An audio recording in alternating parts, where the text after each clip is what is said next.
Луиза,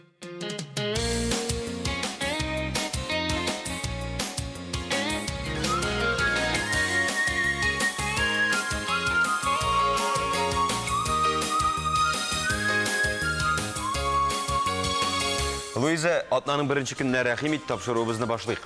Июль айының соңгы атнасы башланып китте, ул бары тик яхшы хатирәләр белән генә истә калсын. Сизәсезме? Менә, үтте дә, китте, җәй диясе генә кала.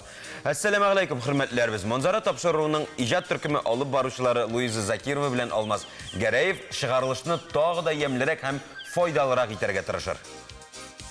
Элек татар халкында шәй эше июнь өрләүне онытасың дигән макал булган. Ә мин шәй эше сюжет өсөн оныттым бугай инде. Хәзер инде күз алдына китерү кыендыр, әмма түгел 79 ел элек әлеге урамнар буенча, әлеге сыгмаклар буенча Марина Светаева атлап бергән. Biz hozir Gunchuramda basib turamiz. Bu eng qisqa o'ram birinchidan Qozonda chunki 300 metr gina uzunligi, ikkinchidan u hozirgi kunda Qozon o'ramlarining eng burunqilarining birisi. Şeyh Sezebabiş ol çın ma'nosida tatar shoiri. Ул Tuqay kulmagindən chiqqan shoir. Tuqay maktabi shoiri. Гамбургер замана табынының алыштыргысыз ризыгына әйләнеп бара. Элек ул фастфуд булып саналса, хәзер аны хәтта рестораннарда да, өйдә дә тәкъдим итәләр һәм рәхәтләнеп әзерлиләр. Алай гына да түгел, бу ризыкны татар ашлары туклану урыннарында да, Азия ашлары рестораннарында да, төрек кафесында да очратып була. Һәм һәр кайсысын төрлечә әзерлиләр. Кайсынадыр тузлы кыяр салалар, помидор, кәбез тәстиләр, икенчесе үзенчәлекле соус белән һәм башкалар. Гамбургер көнендә төрек гамбургер әзерләп карыйк. Шеф-повар белән бу эш тиз һәм җиңел башкарылачак. Төрекчә гамбургер ничегрәк була икән? Белмим, бәлки карагач ачыкларбыз. Merhaba, исәмсез. Biz bugün sizin белән Anatolian burger ясаячакбыз, бургерларның бер төре. Аның өчен безгә кирәк була листья романы, айсберг, руккола, суган, тузлаган кыяр, помидор, ит, сыр чеддер, үзгә бер соус. Бу соуста свежий кыяр, вак туралган, туз, бурыш, каймак, һәм дә ки сарымсак, томатный соус һәм бургер кабартмалары кирәк булачак. Бургер котлетен кыздырып алабыз. Әгәр дә игездә бургер котлеты кыздырасыз икән, ашыкмагыз. Башта итне гел на раскаленной сковородка куярга тырышыгыз. Башта бер яктан яхшылап пешсен. Аннан соң әйләндергә ашыкмагыз, борыгыз. Алай күбрәк эчендә согы сакланачак.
Салабыз әзерләнгән итне.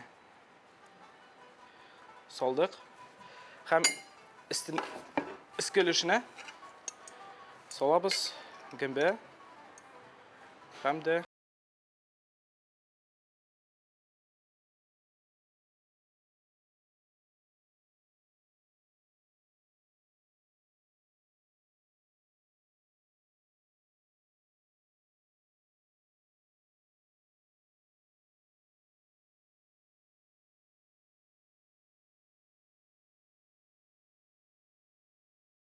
Çok güzel buldu. Şunun yanına koynar Çok şey. tatlı.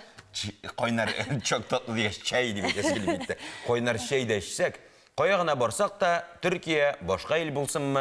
Küpler bizning özümüzning tatar oşların, metruşkalı şeyleri bizne sağınıp koytalar. Ulenli şeylerini paketiklalarına, bal bilen mayını pеченьеға alıştıruşular da bu şeyinin temin televizor ekranları aşa sizeşek. Аны televizor ekranları aşağı hatta Irak, Avstraliyada da sizeşekler. Çünkü ol bizning tatar şeyi.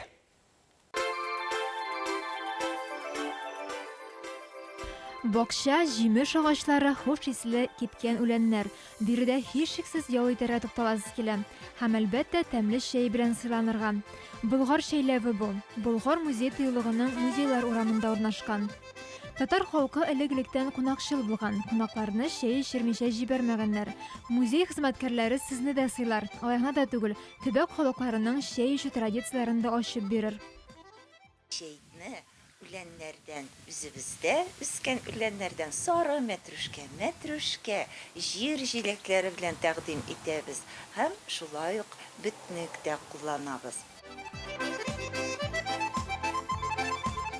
Болгарга килеп бал май белән чәй эчмәсәң, үзеңне Болгарда булдым дип уйламасаң да була. Музей хезмәткәрләре дә шулай ди. Ә төп сый бал белән май. Элек суыткычлар булмаган, шуңа да майны шүлмәкләрдә бал белән болгатып саклаганнар. Ә самоварлар барлыкка килгәнче төрки халык чәйне учакта, казанда кайнаткан. Элек татар халкында чәй эчә юн өрләүне онытасың дигән макал булган.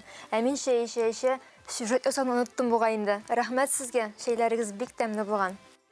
Музей территориясендә 30 квадрат метр мәйданлы агач йорт, зур бакча биләмәсе, яшәшә түтәлләре, чәй үләннәре киптерү йорты бар. Ә үләннәрне музей хезмәткәрләре үзләре әзерли. Бакчада аның ниндиге генә үсми. Җиләк-җимеш агачлары да җитәрлек.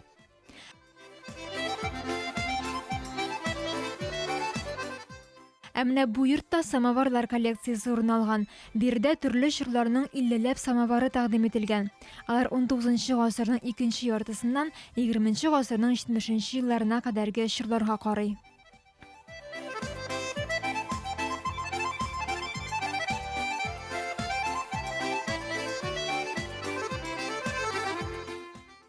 Туган якта төпләнеп калу өчен берничә сәбәп бар. Беренчедән, үзең әзерләгән пешергән тәмле чәй, әти янында калу теләге, табигать кочагыннан аерылмау, аерыласы килмәү һәм иң мөһиме эш булу.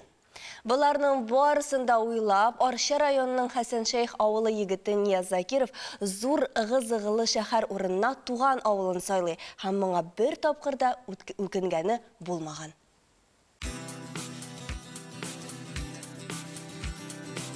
Компьютер, гаджет, смартфон, әлеге төшенчәләр бераз ят нәрсә бу егет өчен. Заманча йортта яши, затлы телефоннан аралаша, әмма бөтен барлыгы белән туган ягына береккән җир кешесе ул. Аның өчен иң матур моң тургай җыры, килтереп эшләгән машина тавышы, җанына газиз туган ягы табигате кәттә сурәтләргә алыштыргысыз. Мәктәпне бетергәч, училищега барып киттем, лесхоз училищесына. Ана киттем армияга, права алып инде. Армияга кайткач шунда инде, КамАЗда. Шәһәргә китү дигән уйлар булмадымы? Юк, булмады. Нәрсә тотасың инде менә шушы Хәсән Шейх җирлегендә, Апа җирлегендә? Авылны яратам инде. Нияз үзе дә, әти-әнисе, туганнары барысы да авылда төпләнеп калган матур гаилә.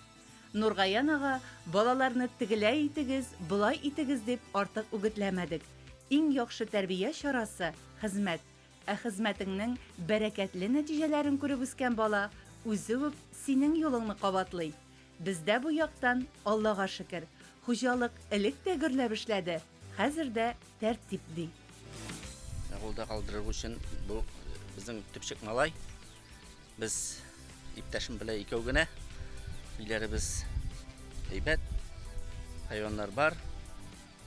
Шуңа төпчек улыбызны калдырмакчы кут булмады. Шушында яшәргә дип, төпләргә нигезен саклап калырга дип уйладык.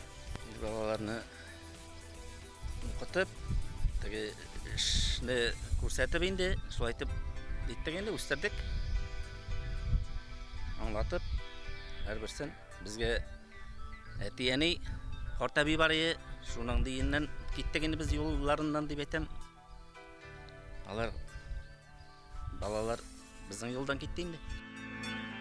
Дөрес, Закировлар гаиләсендәге ир-егетләр шәһәрдә дә яшәп караган.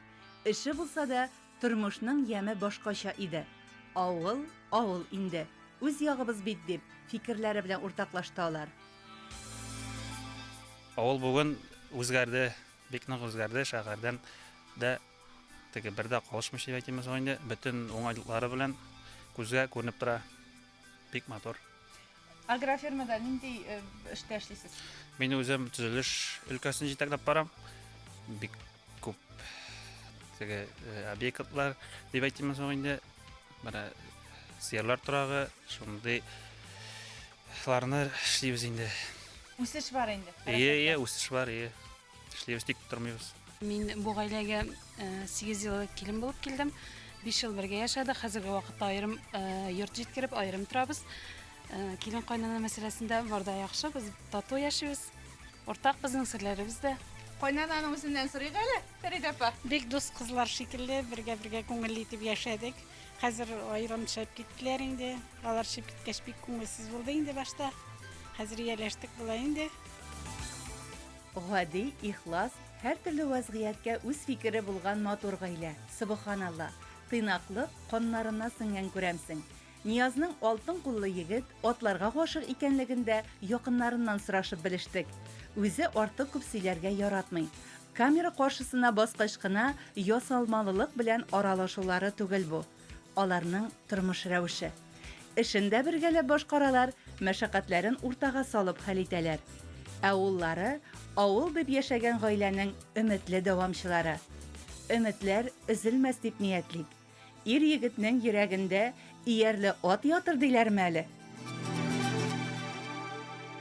Шәшу, пешән, синаж әзерләү, урып җыю, авылда эш бер кайчанда туктамый, хәтта кыш көне дә.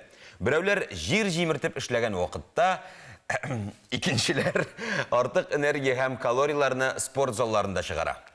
Аның өчен мөмкинлекләр дә, урыннар да, спорт төрләре дә җитәрлек. Хәзер 1 сәгатьлек тренировканың нәтиҗәсенә 15 минут эчендә дә ирешеп була. МС күнегүләр ярдәмгә килсә.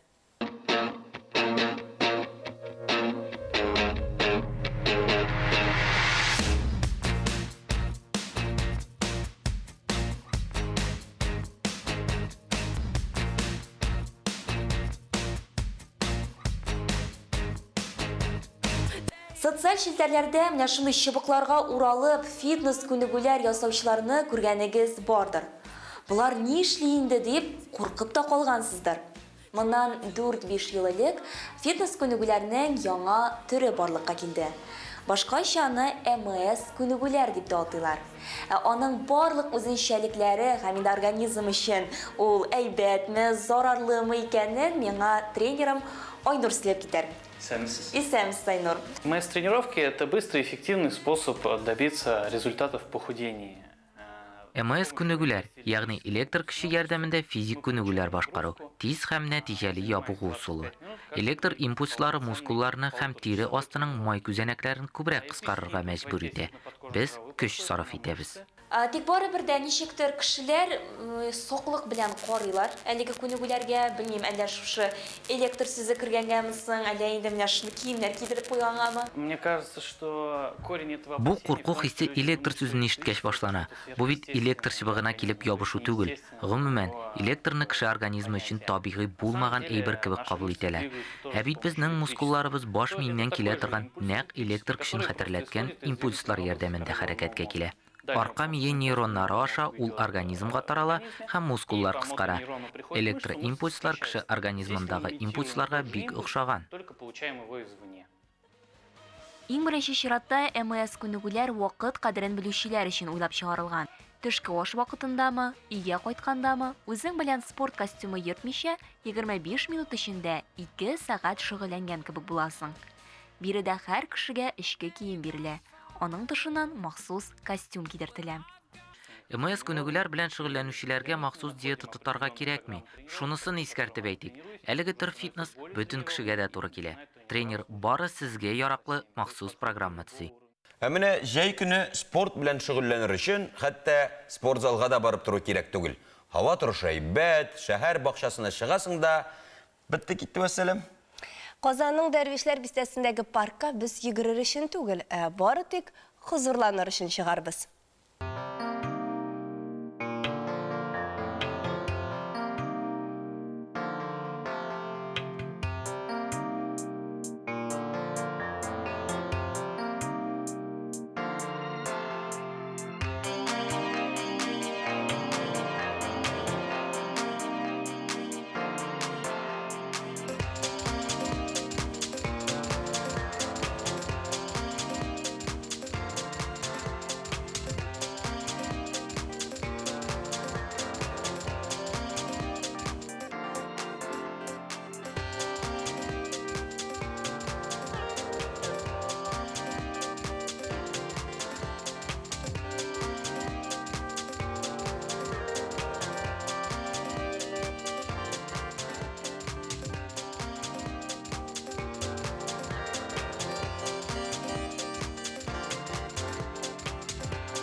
Пандемия вакытында туризм өлкәсе иң зур зыян күрүче өлкә булды. Шикләрнең кайчан ачыласын әле дә төгәл белмибез. Әмма тыюлыклар, парклар әкренләп ачылып килә. Аларда хәтта яңа җан ияләре дә барлыкка килгән. Дөнья яңалыкларына күзәтү ясыйк. Таҗлы вирус пандемиясы аркасында 100 көнгә карантинга ябылып торган Игуасу милли паркы яңадан ишекләрен ачкан. Әлеге парк Пуэрто-Игуасу шәһәрендә яшәүчеләрне генә кабул итәчәк, һәм аларның саны контрольдә тотылачак икән. Игуасу шарлавыгының бер өлеше Бразилиядә урнашкан, ләкин ул өлеше әлегә ябык. Җирле халык шатланып милли паркка килә. Шарлавык фонында фотога төшә һәм табигатькә хозурлана. Кешеләр социаль дистанцияны саклый, битлек кия. Игуасу шәһәре халкы бик бәхетле. Бу бик тә күңелле күренеш. 2 чакрым 700 метрлык Игуасу шарлавыгы Аргентина һәм Бразилия арасында табигый шик. Ул шулай ук ЮНЕСКО бөтендөнья мирасына да кертелгән. Ел дәвамында истәлекле урынга 1,5 миллион кеше килә икән. Италиянең Рим шәһәре биопаркында тамашачыларга 2 ай ярымлык 2 арыслан баласын күрсәткәннәр. 29 апрельдә таҗлы вирус пандемиясы котырган чакта дөньяга аваз салган сабыйлар югалып баручы азиат арысланнары төркеменә керә. Карантин зоопарк тормышына артык үзгәрешләр кертмәде. Кеше күзеннән яшеренергә мөмкинлек булсын өчен без читлек эчендә махсус өн ясадык. Хәзерге вакытта азиат арысланнары Гир милли паркында һәм әлеге парк тирәсендә яши. Һиндстанның Гуджарат штатында аларның саны 674-кә җитә. Тарихи чыганаклар буенча элек арысланнарның бу төре Көнбатыш Азия һәм Якын Көнчыгышта яшәгән. Камал театры диюгә Кабан күле. Зәңгәрсу түбәле үзенчәлекле бина, зәңгәршәл һәм әлбәттә бу театр белән бәйле шәхесләр искә төшә. Бу ассоциациялар рәтен тайсысырга 100 ел сәхифәсендә Лилия Гыйззатуллина дәвам итәр, байытырга тырышыр. Галиәскәр Камал исемендәге Татар дәүләт академия театры Татарстанның горурлыгы булып саналган брендларның берсе. Исәнмесез, 100 еллык республика тарихын, халык язмышын Галиәскәр Камал исемендәге Татар дәүләт академия театрынан башка күз алдына китереп булмый. Аның биографиясында да 20нче гасырның иң әһәмиятле вакыйгалары урын алган. Театр эшчәнлегендә дистәләгән, йөзләгән талантлы режиссер, драматург, артист, музыкант һәм башка һөнәр ияләре катнашкан. 1887 елда Габдрахман Ильясси тарафыннан Бичара кыз исемле беренче пьеса языла һәм үй шартларында куела. 1899 елда драматург Галиәсгар Камалның беренче әсәре «Бәхетсез егет» һәм Гаяз Исхакыйның «Өч хатын белән тормыш» әсәрләре нәшр ителә.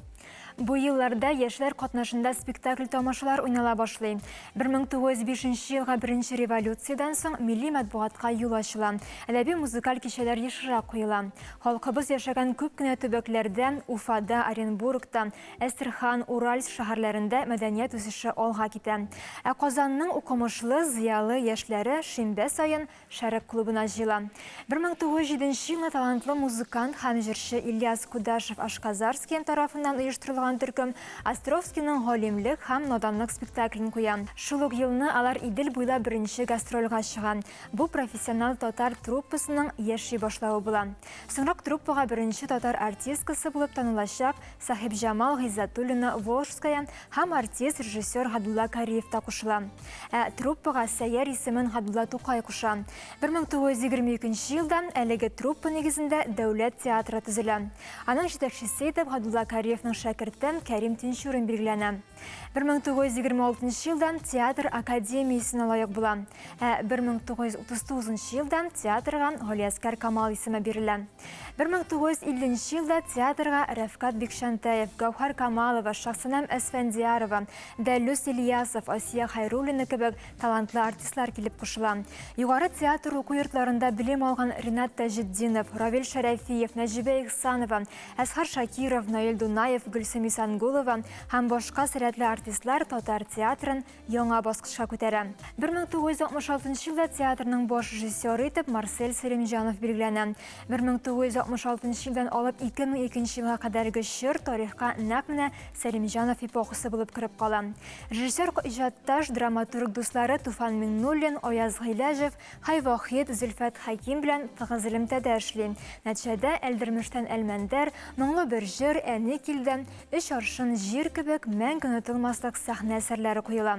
1986 елдан шәһәр үзәгендә Галиәсгар Камал театры өчен махсус бина төзелә.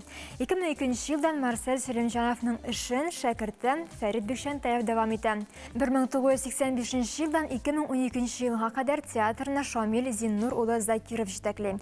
Улар абыздан вакытсыз киткәннән соң 2012 елда театрның директоры итеп Илфир Якупов билгеләнде. 21 гасырга Камал театры ышанычлы адымнар белән килеп керде. Ә хәзер һава торышы турында мәгълүмат. Җәй безне эссе көннәре белән сөендерүен дәвам итә. Бу атнада һава температурасы уртача 26-27 градус була. Урыны белән кыска вакытлы яңгыр көтелә. Җәйнең бер ае гына калып бара. Кояшлы көннәрдән күбрәк файда алып калырга ашыгыз. Әлеге мәгълүмат Яндекс һава торышы интернет порталыннан алынды. Мин сез белән саубулашам, исән-имин булыгыз. Лилия, бик зур рәхмәт, сәхифәң дәвамлы булсын. Бау уфаллам. Бу җыр театрга кагылган, Аллага шөкер. Әлеге җырның башкару тарихын Татарстанның халык артисты Гөлҗада Сафиуллина Америка Кушма Штатларына барып кайткан сәяхәте белән бәйли. Читтә яшәүчеләр барысына түзеп була, сагынуга түзеп булмый дип юкка гына әйтмиләрдер. Шулай шул, сагынулардан юк дава.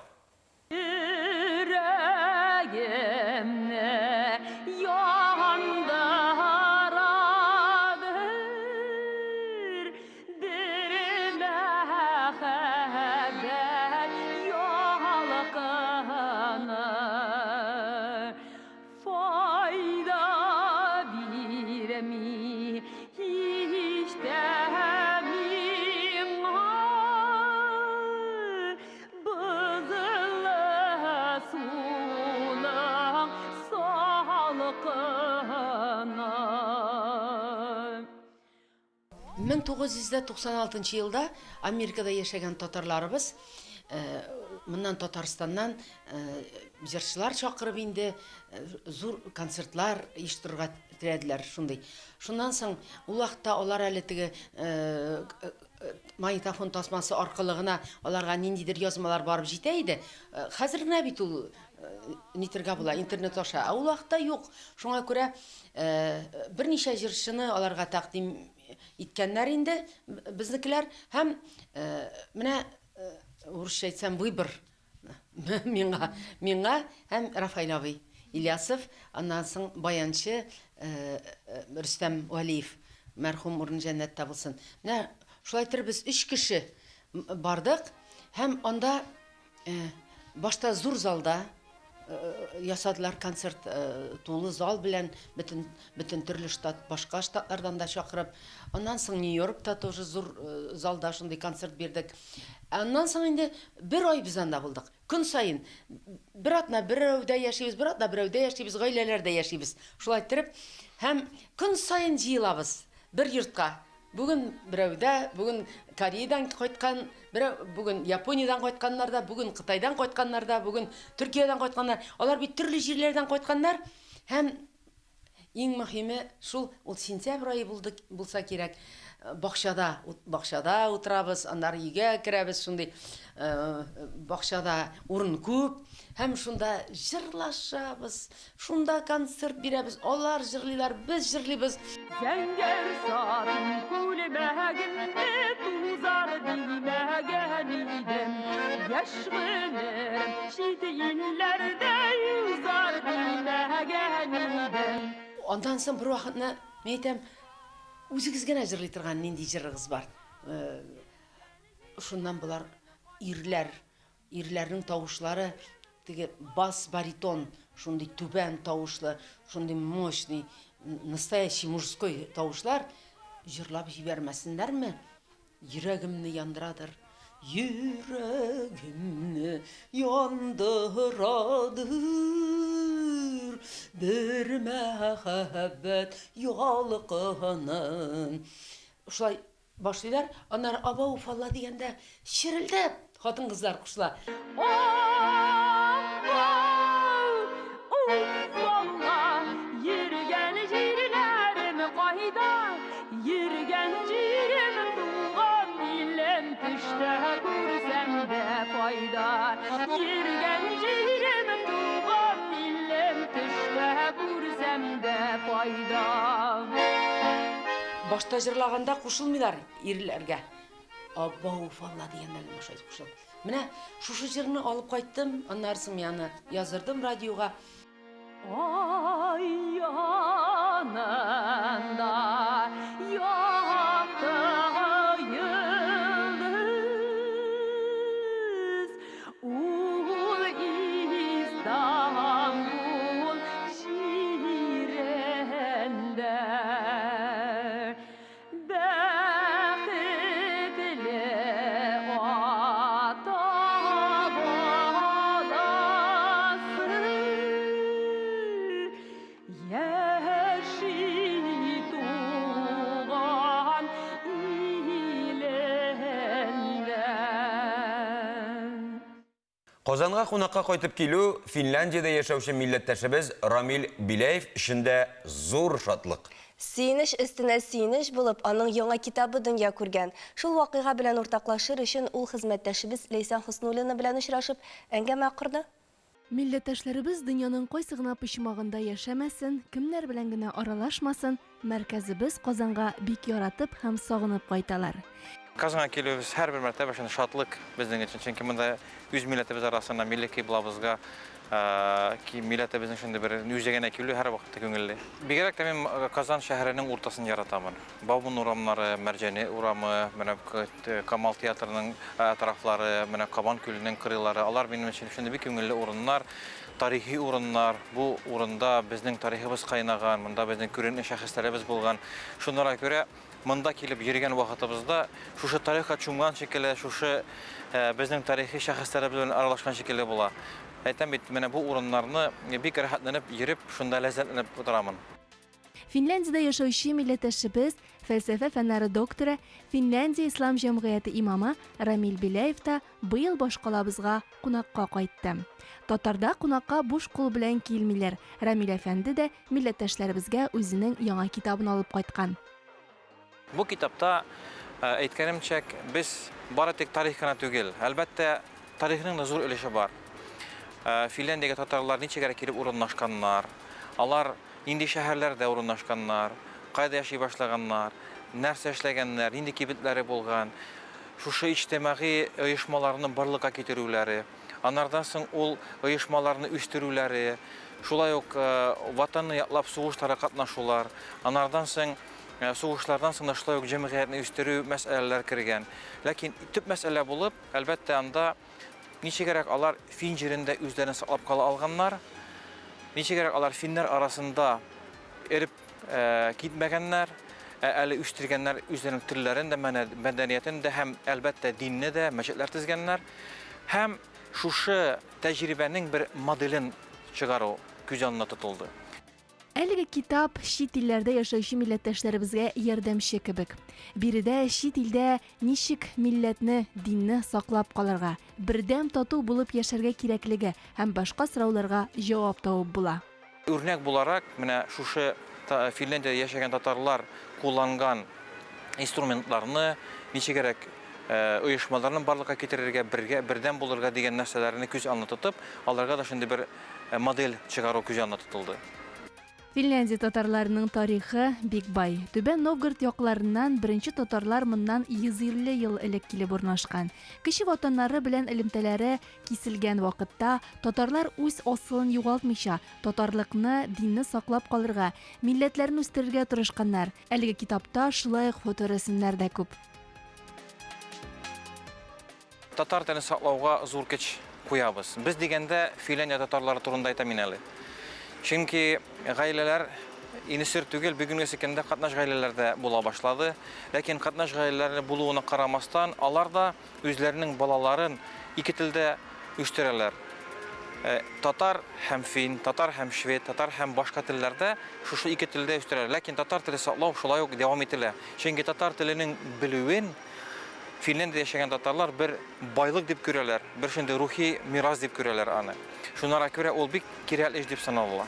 Бу китап эчтәлегендә Финляндия татарлары тарихы гына түгел, Алтын Урда, Болгар чоры, Казан белән Касыйм ханлыклары һәм Түбән Новгород татарлары тарихлары да кергән. Китапта кыскача гына гомуми татар тарихы бирелгән. Киләчәктә аны башка телләрдә дә чыгарырга ниятлиләр.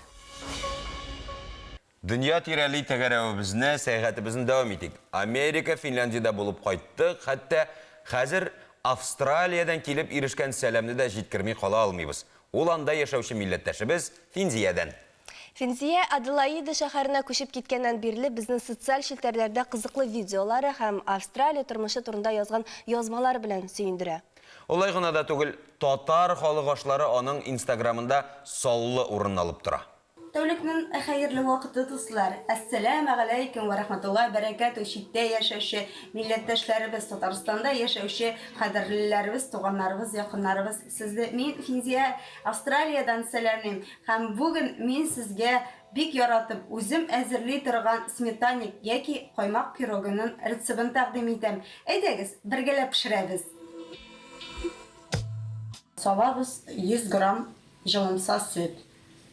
1 аш кашыгы чүпрәм, 2 аш кашыгы шикәр комы, 2 аш кашыгы сыек май, 350 грамм тирәсендә инде, якынча әйтеп алганда, һәм ак май салабыз 120 грамм. Шуларның барысын да салып, без инде камыр басабыз. Камырны 2-3 сәгать кабарганны көтәсе түгел. Камырны 30 минут ял итәргә куябыз да һәм эшлеген әзерли башлыйбыз инде. Камыр кабарган арада мин аның инде эшлеген ясый торам. Эшлеген ясар өчен безгә кирәк булачак 400 грамм каймак. Каймакның майлылыгы никадәрле югары булса, шуның кадәр пирог безнең тәмлерәк чыгачак инде. Минеке мәсәлән Австралиядә каймаклар бик тәмле, аларның минекенең каймакның майлылыгы 35%. Мин шундыйны кулланам. Шимырка салам һәм салам шикәр. Шикәрне кем ничек балы яратучылар артыграк салалар инде. Мин 4 аш кашыгы шикәр комы салам һәм әз генә тәм кертер өчен ваниланың шикәрен салам инде. Әз генә инде. Шундай халәткә килгәнче болгатасыз. Һәм ул 5 минут дигәндә әзердә була. Камыр менә шулай кабарып менде 4 сәгать эчендә. Камырны шулай итеп җәеп салдым. Кырларын менә шулай итеп кисеп чыганда һәрберсен һәм булай бер-берсенә Қоймақ пирогын міне зоттық. Ешке 180 градуста 50 минут піше. 50 минут ішінде біздің сметаник яки қоймақ пирогыбыз міне шылай қызарып, матур болып пішіп тәй шықты достар. Сіз де пішірігіз, өкінмәсіз, бик жайлы һәм жеңіл, һәм бик тәмле дә.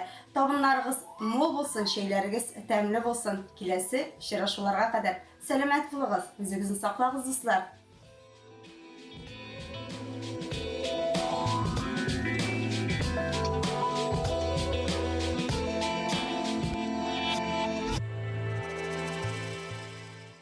Тыйнаклыктан да матуррак әйбер юк. Шуңа күрә Австралия сәламнәренә рәхмәт әйтеп, үзебезнең Кукмарага кайтыйк.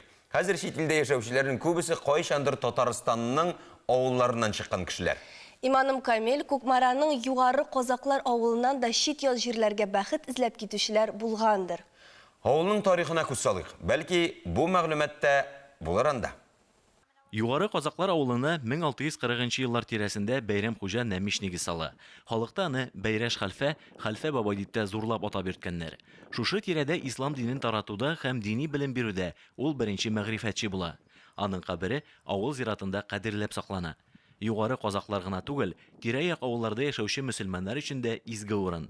Бәйрәш хәлфә турында тулы мәгълүмат авыл тарихын чагылдыручы китапта. Ул күптән түгел дөнья күрде. Мәгълүмат туплауда һәм нәшр итүдә башлап йөрүче Фаиз Каримуллин. Авылның борынгы хәлфә исемен торгызучы да дияргә була. Хәлфә бабай килгәнче биредә марилар яшәгәнлеге билгеле. Алар аучылык белән шөгыльләнгәннәр, умарта асраганнар, шушы Ходай биргән әйбер белән канәгатьләнеп яшәгәннәр. Татар инде игенчелек белән шөгыльләнгән. Шуның белән инде урман киселгән, җир эшкәрткәннәр һәм чәчкәннәр. Патшага хезмәт иткәннәр. Менә бу Казаклар дигән сүз шушы халыкның бер өлеше Казаклар булган, шулай аталган. Шуннан киткән безнең авылның исеме. Бәйрәш хәлфә килгәч мариларның шактые күчеп китә, ә бер өлеше ислам динен кабул итә, ди Фаиз Каримуллин. Бәйрәм хуҗа нәселе дәвамчыларын ил буйлап барылылар дисәң дә була. Югары Казаклар кешеләре дә бәхет эзләп читләргә китә. Аларның балалары, оныклары үз гаиләләре турында мәгълүматлар, аклы-каралы фотолар юллый.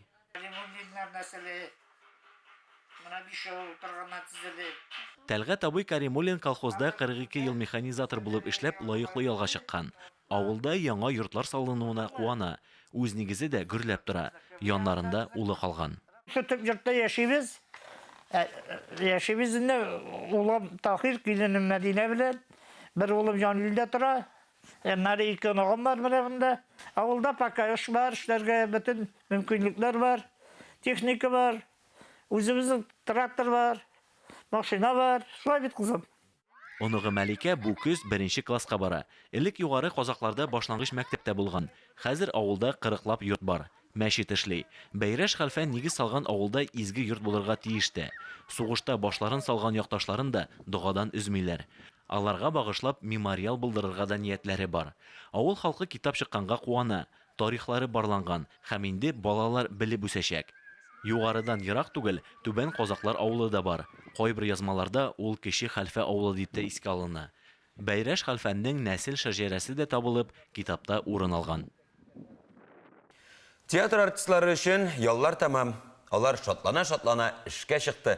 Август айларында күбесе сезоннарын ачар һәм ел дәвамында барлык театрда да сезоннар бары тик уңышлыгына була күрсен. Буа театр яңа сезонга нинди спектакльләр һәм максатлар белән кергәнен хәзер белербез. Исәнмесез, кадерле дуслар. Әлеге көннәрдә Буа театрында 14-нче театраль сезонга әзерлек бара. Артистлар 2 төркемгә бүленеп, Тәврис Хакимов һәм Дмитрий Данилов әсәрләре өстендә эшлиләр. Без сезне сәхнә арты белән һәм инде режиссерлар белән таныштырачакбыз. Киттек.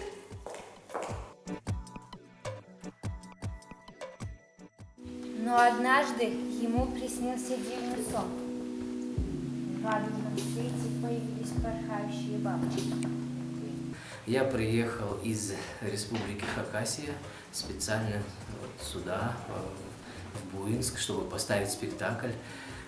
Пьеса называется «Виктория», Таврис Хакимов автор. Это такая мелодрама, история любви двух человек. Но тут такая изюминка, что так как я приехал из Сибири, где у нас верят в шаманов, да, там, и поэтому здесь, в этой песне, тема шаманизма здесь, о ней говорится, и поэтому это будет такая изюминка. Мен Ирек Гайнединов, Буа дәүләт драма театры артисты. Мен Тәбриз Хакимнең Виктория спектаклендә эшлим, Марас куелышында, Марас Чубур. Әлегә кадәр үземнең эшләү дәверендә мондый спектакльләрдә эшләгәнем юк иде.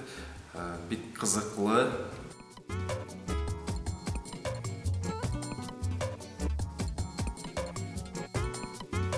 Мы находимся на стадии выпуска спектакля по пьесе Дмитрия Данилова «Свидетельские показания». Мы ставим пьесу на татарском, она была переведена. Для меня всегда большая радость работать на татарском языке, я с удовольствием это делаю. Шундай таңғы сізге айтасым келер, Регена деген біздің режиссеріміз, аның чеңгі қойылышы, аның актерлар белән эшләү сәләте, кімдә бір жаңалық кірді, ол жаңалықны хаман қабатлаттырып, шушы спектакль ішіне кіртіп жібере. Күмімен бик қызық спектакль қойыла. Мне было очень приятно работать с труппой, потому что я получила какое-то совершенно искреннее, прекрасное удовольствие, потому что очень живые артисты. Спектакль у нас получился, как мне кажется, тоже очень живой. Дмитрий Даниловның «Шахитлар күрсәтмәсе» деген спектакльне сәхнәләштереп ятабыз. Безнең режиссерыбыз бик шәп, бик яшь Регина Саттарова. Мин әлеге спектакльгә журналист ролен башкарам. Ләкин сәхнәдә мин күп тапкырлар әле күренәчәкмен. Бу спектакль безне бик оригиналь жанрда. Әгәр дә спектакль пьесын укып чыксагыз, анда бардык монологлар гына күрсез. Ә безнең Регина Саттарова менә бездә менә шушындый образлар тудырды. Ә инде калганын барысын да сөйләп бетермим. Спектакльләр уйла башлагач, күрсәтелә башлагач, менә үзебезнең шушы бинабызда сезне көтеп калам.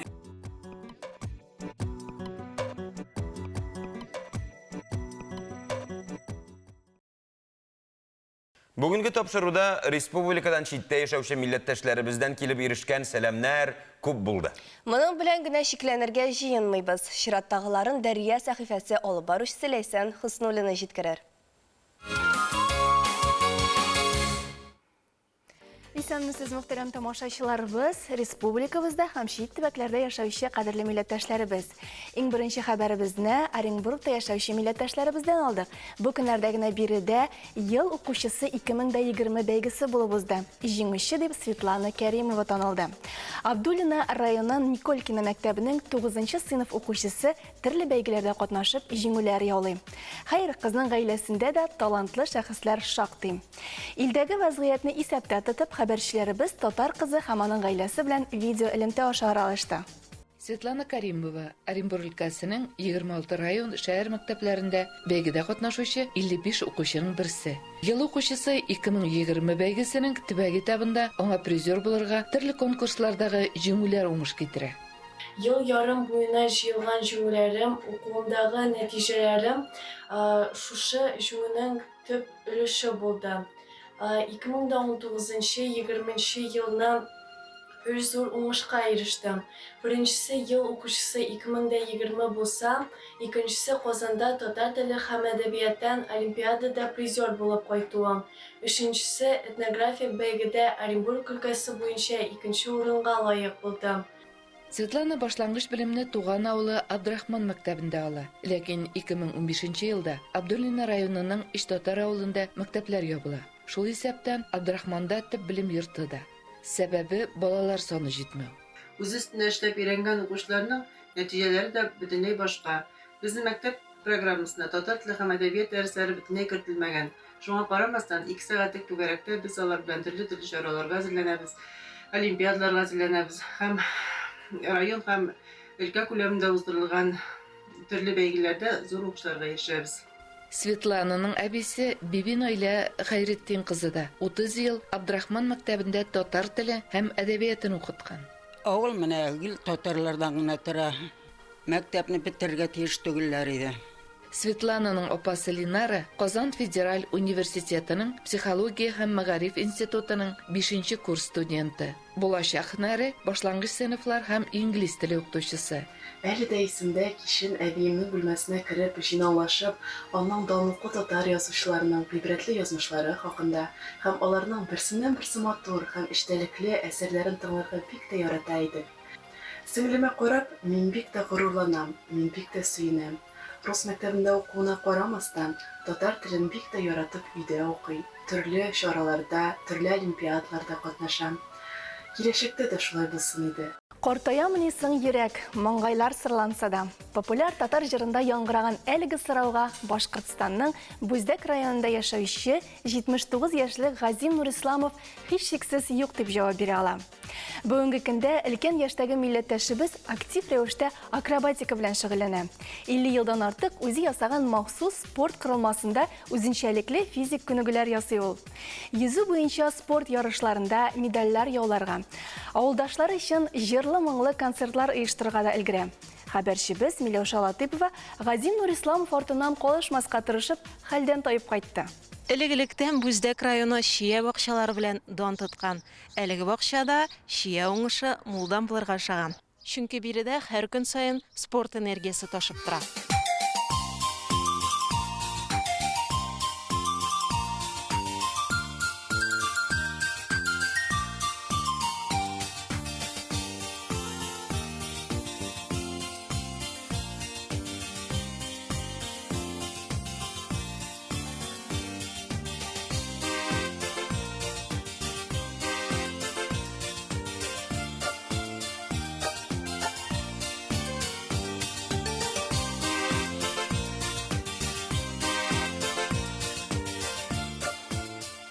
Илле 5 ел элек солдат Газим Нурисламов армия сафларыннан махсус спорт корылмасының чертежын алып кайта һәм тиз арада сварщик табып үз бакчасында спорт почмагын ясап куя. Шул вакыттан бирле җәйге яңгыр да, кышкы буран да спортчыны туктатмый. Ул бер көн вакытын бушка сарыф итмичә һәр чак күнекмәләр ясый. Кыш көне тоже снимайтмыйм. Моны карларны көрөп, специально физкультура есть физкультура. Карларны тегендән көрөп, менә юл ачып.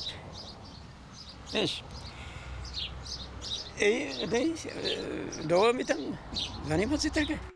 Озак еллар Бүздәк авылында милиция хезмәткәре булып эшләгән милләттәшебез күптән лаеклы ялда булуга карамастан актив тормыш алып бара. Даими рәвештә бассейнга йөрергә тырыша. Уфада йөзү буенча уздырылган ярышларда уңышлы чыгыш ясап, медальләр яулый.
Газим абый Башкортстанда яшәүче иң дәртле халыкларның берсе, Марый биюендә бик оста өйрәтә. Мәктәп елларыннан ук җыр-моңга гашыйк Газим Нурисламов шулай ук районның мәдәни тормышында активлык күрсәтә. Бүздәклеләрнең күпчелек мәҗлесләренә ям кертүче дә нәкъ ул. Коронавируслар кирәкми белән турда уйласа да кирәкми. Ул минем яңа килмәй ул. Миннән курка дигән күк. Музыка, спорт айме. Бию, үч төрле һөнәр. Это моя жизнь, короче. Это моя жизнь, моя радость. Я мен шулардан канагатьләнеп, хәтта тормышның рәхәтен күреп, матур итеп яшәсе килә.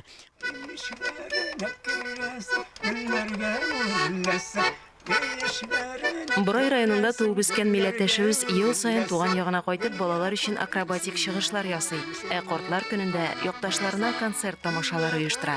Газим Нурисламовның күңелсез хәбәрләр тыңлап, начар уйларга бирелергә вакыты да, теләге дә юк.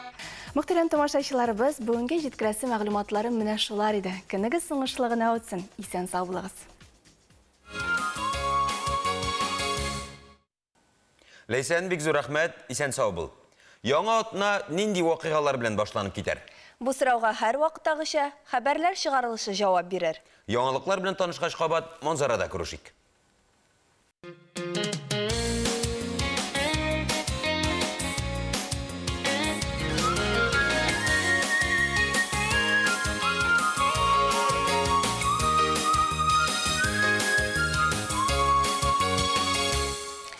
Сезне кабат сәламләп, эшебезне дәвам итәбез. Саулармысыз, хөрмәтлеләребез. 2020 елның 7 айының 27 көненә туры килгән тапшыруның алгы өлешендә ниләр булганын белик.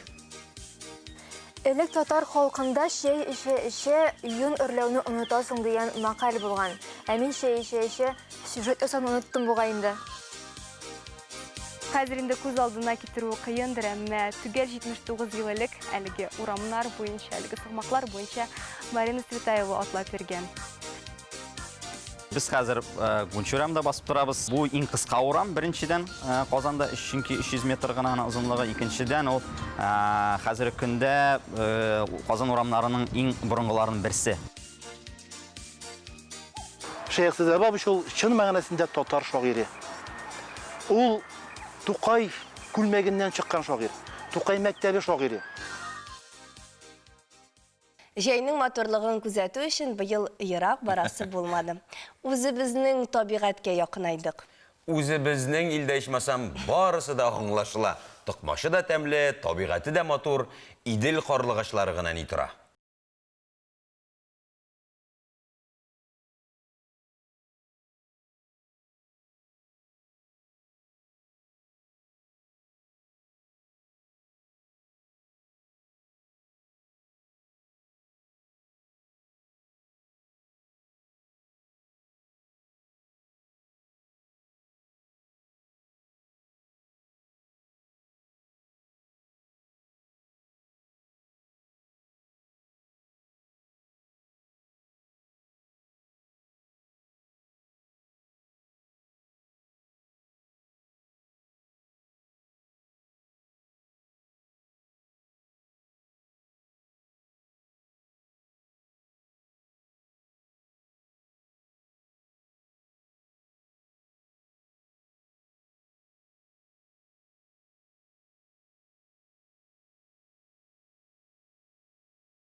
Башкортстанда туып үскән тарих фәннәре кандидаты Илнар Гарифуллин ни өчен Казанны үз итә? Кайсы урамнары аның өчен аеруча кадерле?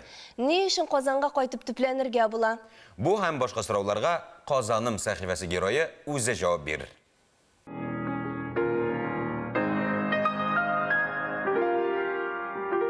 Мин сезне Тельмин урамын алып килдем. Тельмин урамы ниямия кадерле, чөнки бу урында борынгы Казан урнашкан вакытта Күбәк капкасы булган. Күбәк исемле Күбәк князь или урыс чыганакларында князь Кибек дигән кеше инде, ул минем ерак ата-бабам булган. Ул монда капкасын тоткан. Казан борынгы Казанда ул бер дистә капкалар булган. Алар яки менә Арча, Ныгай капкасы, алар яки шул Арча, Ныгай капкалары ул юл белән бәйле булган, юл исеме белән. То есть Ныгай юлы, Арча юлы яки кешенең исеме белән. Менә минеке монсы Кибек, Күбәк капкасы инде аны, Кибековы ворота дип атала. Чөнки Күбәк аны үз акчасына тоткан, сакчыларын да үз акчасына тоткан һәм мондагы үткән кеше арасыннан инде ниндидер теге аерым налог җыеп ниткән, то есть капканы тотыр өчен.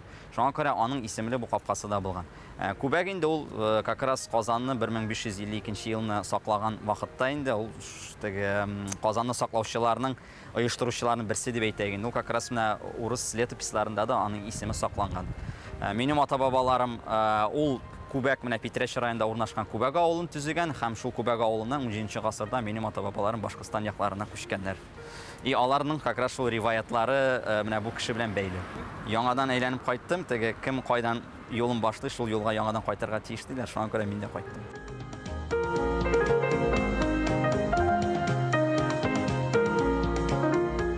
Кабан көле ул минем өчен Казанның иң мөһим су, шундый урыны дип әйтәйек инде. Миңа Казан елгасы да хәтле түгел, Идел дә именно Кабан көле именно Казанның шундый символы дип тора. Казанны алган вакыттагы теге ханның хәзинәсен монда яшергәннәр дигән легенда бар бит инде. Менә мин озакламый гына урамда бер абзый миңа күренде, ул миңа шулай бик кызык сөйләп бирде.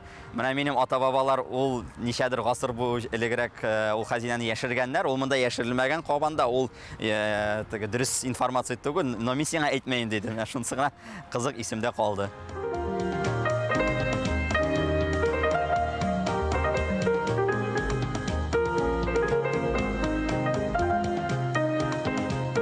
Biz хәзер Күнче урамында басып торабыз, чөнки Күнче урамы миңа иң яраткан Казандагы урын. Бу иң кыска урам, беренчедән Казанда, чөнки 300 метр гына озынлыгы, икенчедән ул хәзерге көндә Казан урамнарының иң борынгыларының берсе. Иң борынгысы түгел инде, ләкин борынгыларның берсе, чөнки монда борынгы ниндер рух сакланган. Мин шуңа күрә сезне бүген менә бу урамга алып килдем.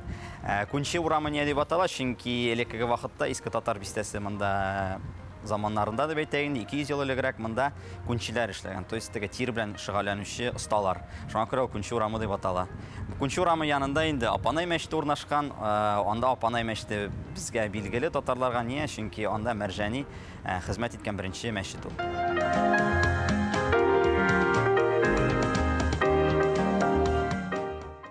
Татар чәен Татарстанда гына түгел, хәтта Башкортстанда да бик нык яраталар. Біз менә хәзер чәйне бик тиз һәм җиңел генә ясыйбыз. Пакетик тыгып алабыз да, шуның белән бетте китте. Каядыр һәр вакыт ашыгабыз шул. Ә менә Болгарда чәйне ничек әзерлиләр икән? Бакча, җимеш агачлары, хуш исле кипкән үләннәр.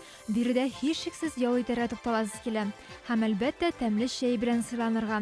Болгар чәйләве бу. Болгар музей тыюлыгының музейлар урамында урнашкан. Татар халкы элек-электән кунакчыл булган. Кунакларны чәй эчермичә җибәрмәгәннәр. Музей хезмәткәрләре сезне дә сыйлар. Алай гына да түгел, төбәк халыкларының чәй эчү традицияләрен дә ачып бирер.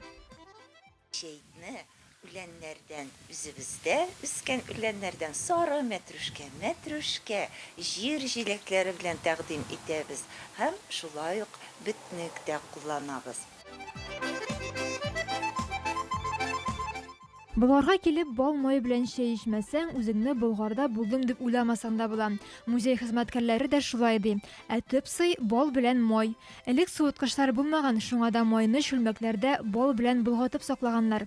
Самоварлар барлыкка килгәнче төрки халык чәйне учакта, Казанда кайнаткан.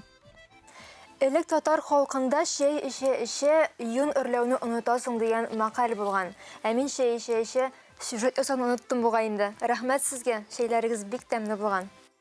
Музей территориясендә 30 квадрат метр мәйданлы агач йорт, зур бакча биләмәсе, яшәшә түтәлләре, чәй үләннәре киптерү йорты бар. Үләннәрне музей хезмәткәрләре үзләре әзерли. Бакчада аның ниндиге генә үсми. Җиләк җимеш агачлары да җитәрлек.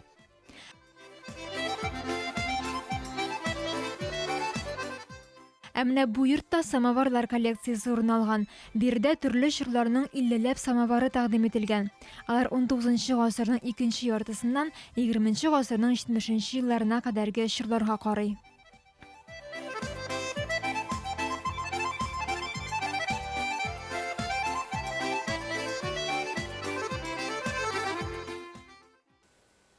Күренекле рус шагыйре Марина Цветаеваның соңгы 2 атнасы Кама елгасы, Алабуга каласы Чистай шәһәре белән бәйле.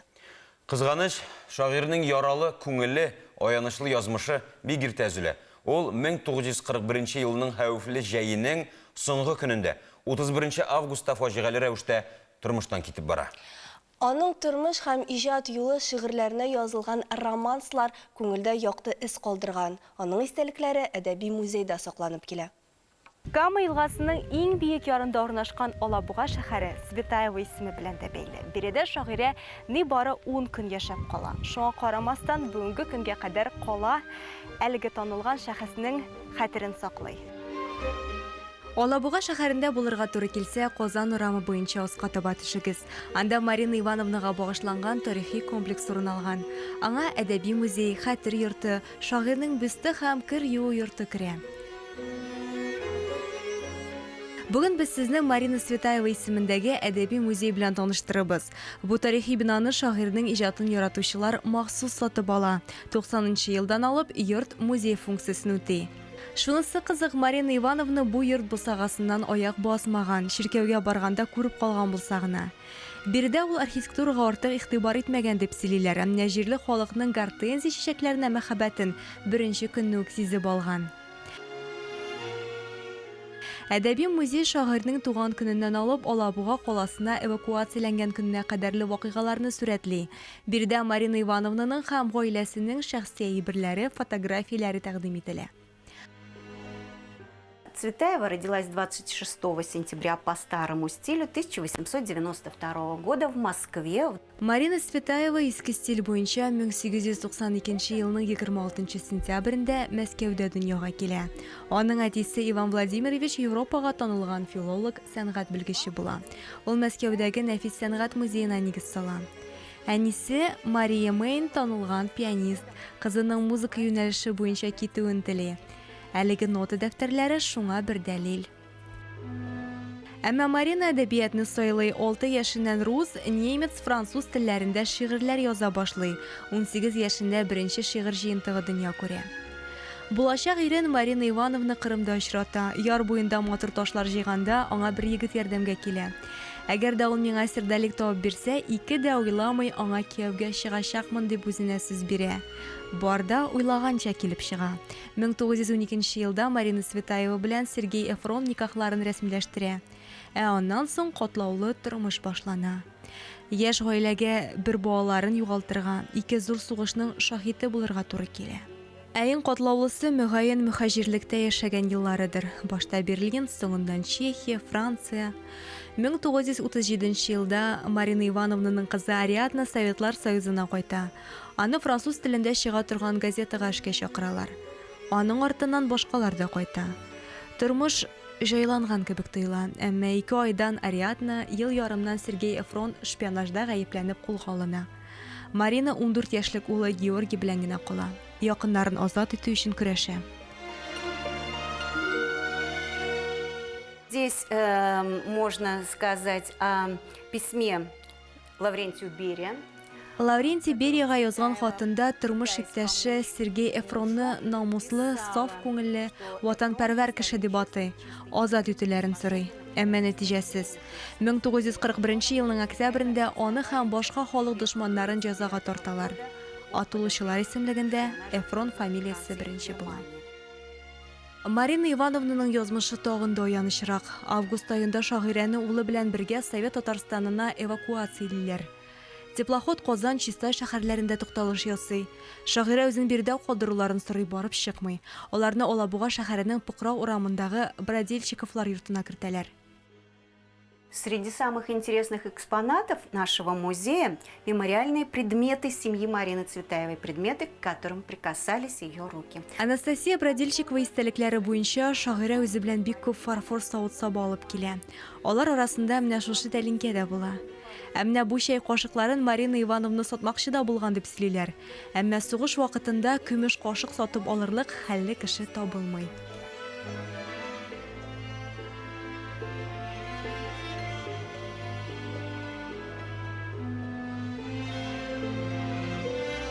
Хәзер инде күз алдына китерү кыендыр, әмма түгел 79 ел элек әлеге урамнар буенча, әлеге сыгмаклар буенча Марина Светаева атлап бергән. Әгәр дә Алабуга шәһәрендә булсагыз, музейларны урап бузмагыз. Биредә сез яраткан шагыйребез турында кызыклы фактлар, истәлекләр белән таныша алачаксыз.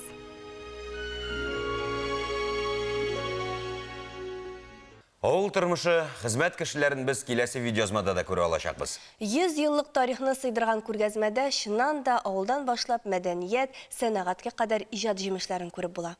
Бір күргәзмәдә республиканың бөтен тормышы.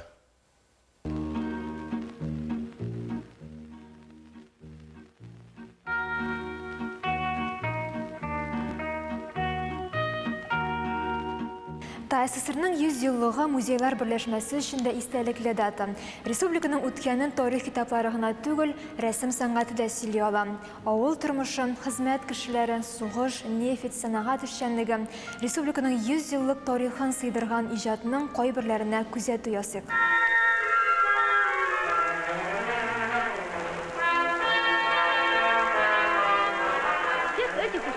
Изобразительное искусство Татарии достигло за сравнительно небольшой срок. Ведь раньше ислам запрещал живопись. А теперь обратите внимание на картину наших известных художников Якупова и Фаттахова. Моннан нак 100 ел элек Мулла Нур Вахитов җитәкчелегендәге татар делегациясе Мәскәүгә юнәлә. Монда Татарстан АССР төзелү турындагы декретка кул куела. 30 ел узгач 1950 елны рәссам Харис Якупов әлеге мизгелне рәсемгә төшерә. Бүген без аны Хәзинә милли сәнгать галереясында рәссамның һәм ТССРның 100 еллыгына багышланган күргәзмәдә күрәбез. Нинди әсәрсең бу? Бу әсәр 1950 елда Татарстан Җумһуриятенең 30 еллыгына ясала. Билгеле автор бер үзе генә түгел. Харис Якупов һәм аның ятим туганы аларны алып үстерәләр бит инде. Лутфулла Фаттах белән бергә иҗат иткән әсәре Татарстан Җумһурияте килешүенә кул кую.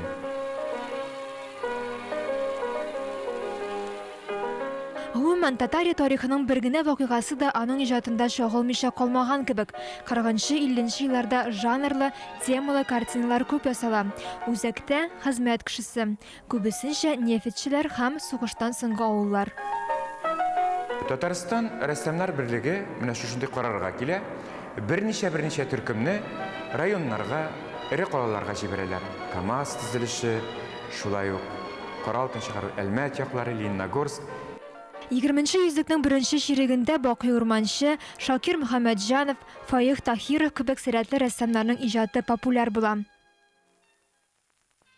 50-60 елларда республика рәссамнары ешрак пейзаж жанрына мөрәҗәгать итә. Туган җирнең бөеклеге Кондрат Максимов, Андрей Прокопьев, Әнәс Тумашев, Николай Кузнецов, Мәхмүд Усманов картиналарында яхшы чагыла. 70-80 елларда рәссамнарны халыкның тарихы, шәхесләре, татар фольклоры образлары рухландыра. Абрек Абзгильдин, Виктор Федоров, Шамил Шайдуллин, Илдар Зариповның шәхси тәэсирләре безне ул елларга алып кайта. Портретлар, пейзажлар, натюрмортлар. Иҗат ителгән елларына карап, картиналарның темалары, ясау стиле дә үзгәрә. Һәм алар белән республика музейларында танышырга мөмкин. Инде узган елны ук ТССРның 100 еллыгына багышланган күргәзмәләргә старт бирелде. Август айында Дәүләт сынлы сәнгать музеенда Татарстанның беренче хатын-кыз рәссамы Гайша Рахманкулова хөрмәтенә күргәзмә ачылачак. Шамил Шайдуллин, Ирек Мусин, Александр Федотов һәм башка рәссамнарның күргәзмәләре дә әлеге бөек датага багышланачак. ТССР тарихын фотографиялар аша күзәтү мөмкинлеге дә булачак. 100 фотография дигән проект әзерләнә. Республиканың милли музее да истәлекле датадан читтә калмый. Узган елны Татарстанның рәссамнар берлеге ярдәме белән 100 еллыкка багышланган күргәзмә ачылды. Татарстанның 100 еллыгына 100 исем дигән күргәзмә проекты да дәвам итә. Аны Тукай күлмәгеннән чыккан шагыйрь диләр. 90-нчы елларга кадәр тыелган шагыйрьләр исемлегендә дә булган ул. Башкорт шигъриятенә нигез салучы шагыйрь ул дигән фикердә йөри. Бу фикерләр язучы Галимҗан Гыйлманов тарафыннан әйтелде. Тормышында зур эз калдырган Шәйхзада Бабичның яңа җыентыгына язучы аеруча шатлана.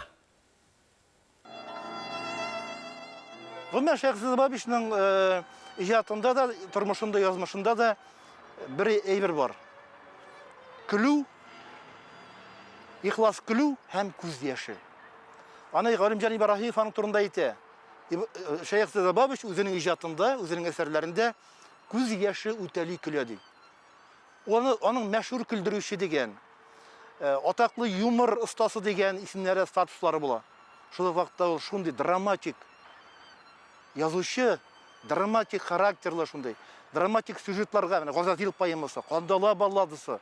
Аларда бит утырып җыларлык әйберләр бар. Шул вакытта көлеп тә утырасың, җылап та утырасың. Менә бу чын шагыйрьнең генә иҗаты шулай була ала. Шәйхзада Бабич 24 яшендә һәлак була. Үзе исән чакта бердән-бер җыентыгы чыгып кала. Зәңгәр җырлар, яшь Башкортстан дип атала торган була ул. Шул чорның бар дулкынын үзенә сыйдырган яңа китабы дөнья күрде шагыйрьнең. Төзүчесе Шәйхзада Бабичның авылдашы, аны өйрәнер өчен Әсән авылыннан 500 чакрым ара үтеп Казанга килгән Галимҗан Гыйльманов. Ә инде менә аның язмышы өчен гыйбрәтле һәм фаҗигале. Чөнки Шәйхзада Бабич 90-нчы елларга кадәр тыелган шагыйрь. Исхак еллары кебек, башкалар кебек 90-нчы елларга кадәр. Һәрхәлдә ул 57-нчы елда инде реабилитация кичерә. Шуңа да карамастан менә Башкортстан ягында ул тыелган шагыйрь иде. Минем Казанга килүем дә шуның өчен булды. Чөнки Башкортстанда аны өйрәнергә ярамыйдыр. Ә Казанда менә минем үземнең профессорым, җитәкчем Хатип Госман кул астындагы шәкертләр, студентлар, аспирантлар аны өйрәнәләр иде. Казан ераграк, Уфага караганда күрәсең, канлы теге революция дулкыннары кайнаган Оренбург чорыннан. Казанда тыныч кына Бабичны өйрәнәләр иде. Мин аны белә идем. Шуңа күрә Әсән авылыннан чыгып киттем Казанга, нәкъ менә шушы Бабичны өйрәнү өчен һәм дөньяга чыгару өчен.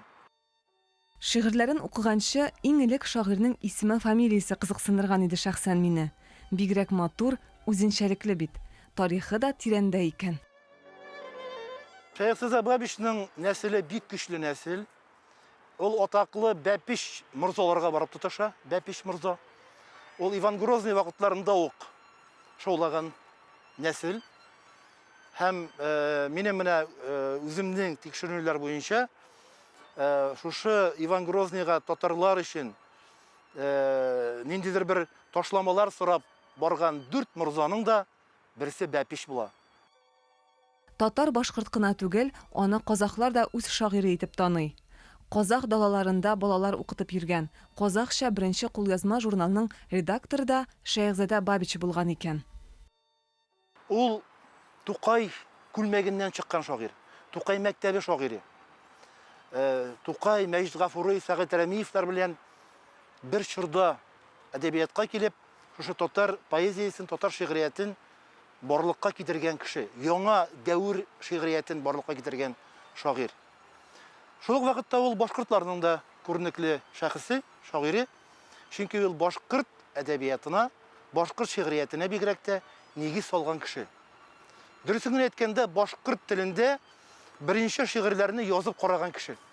Язып караган шагыйрь һәм беренче башкорт имлясын, башкорт үслүбен, стилен булдырырга тырышкан кеше. Беренче башкорт матбугатын булдырган кеше.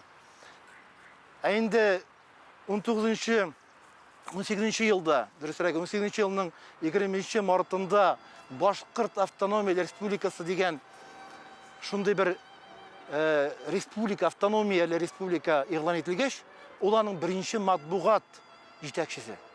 Башкорт хөкүмәтенең. Шәйхзада Бабич бүген ни дәрәҗәдә актуальсың? Бу китапта җавап бар. Укып карагыз.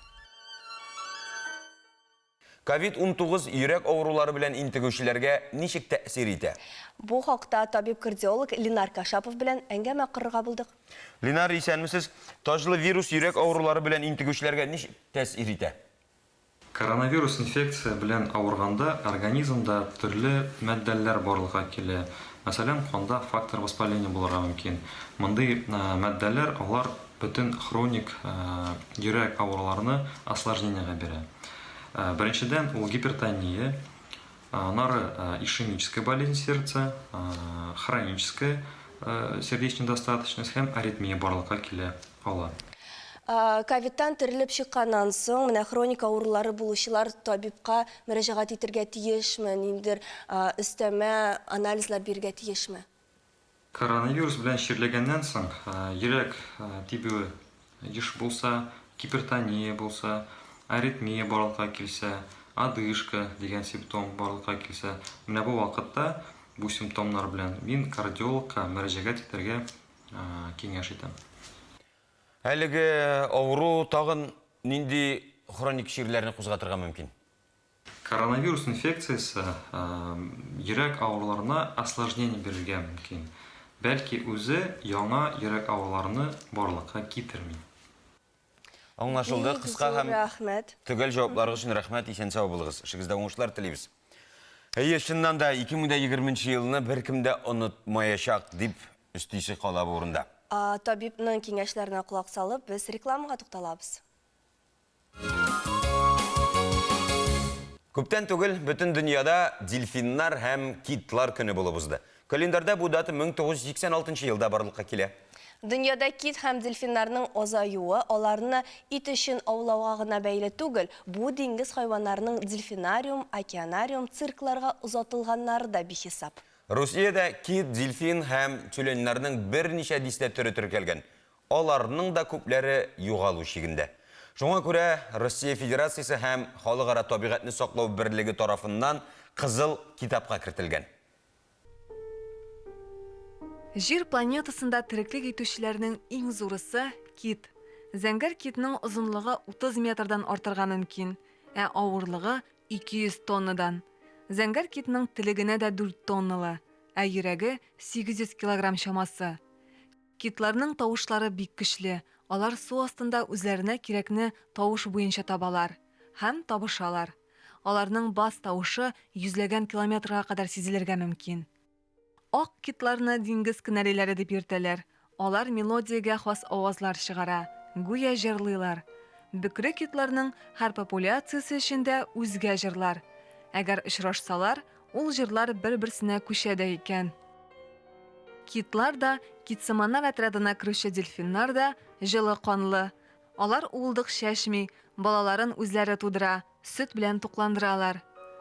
Үпкә белән сулыйлар. Нәни дельфин тугач, үпкәләренә диңгез суы тулмасын дип, әнисе туганнары белән бергә аны тиз генә су өстенә күтәрә.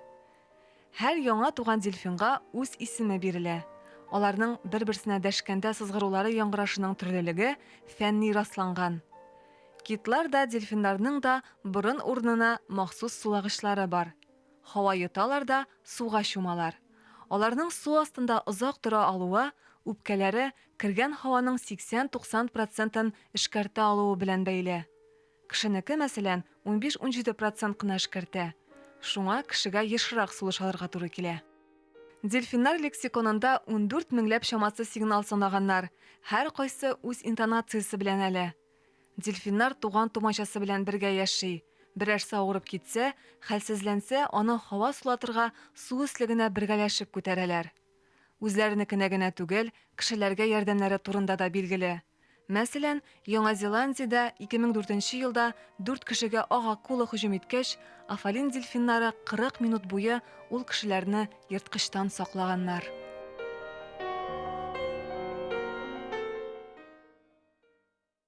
Үлгән хуҗасын кайтыр дип көтеп, 10 ел каршы алырга йөргән Хатика исемлетне без танылган фильм аша беләбез. Аның һәйкәле куелган урын хәзердә Япониянең туристлар яратып өлгергән җире. Дөньяда тагын нинди хайваннарга нинди һәйкәлләр куелган?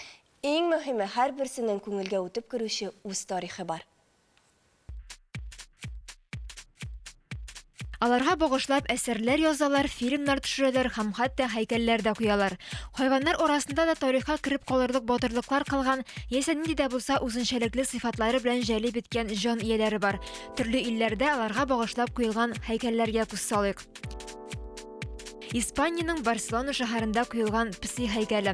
Үзенең размерлары белән ул бегемотны хәтерләтә. Бу һәйкәлгә багышланган берничә риваять яшәп килә. Шуларның берсе буенча, имеш, әлеге мәче шәһәрне күстәрдән азат итәргә ярдәм иткән псиләр хөрмәтенә куелган. Мәче һәйкәле безнең Казанда да бар. Бауман урамында Казан мәчесенә багышланган һәйкәл әле күптән түгел генә барлыкка килсә дә, туристлар арасында ихтирам казанырга өлгерде. Тагын бер дүрт аяклы дустыбыз эткә багышланган һәйкәлләр дә бихисап. Шуларның берсе Эдинбургта урнашкан. Шәһәр полициясендә хезмәт иткән Джон Грейның дусты Скайтерьер Бобби бу.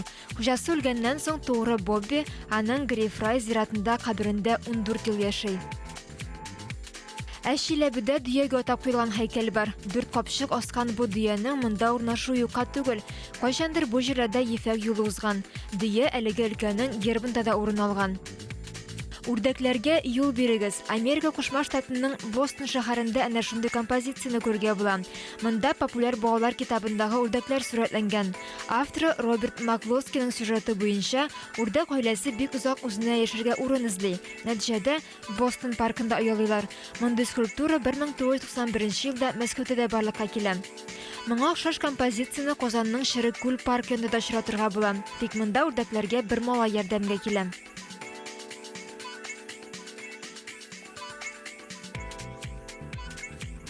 Украинаның Ромна шәһәрендә дуңгызга куелган һәйкәл бар. Аңа дуңгызга Ромна шәһәрендә яшәүчеләрдән рәхмәт дип язылган.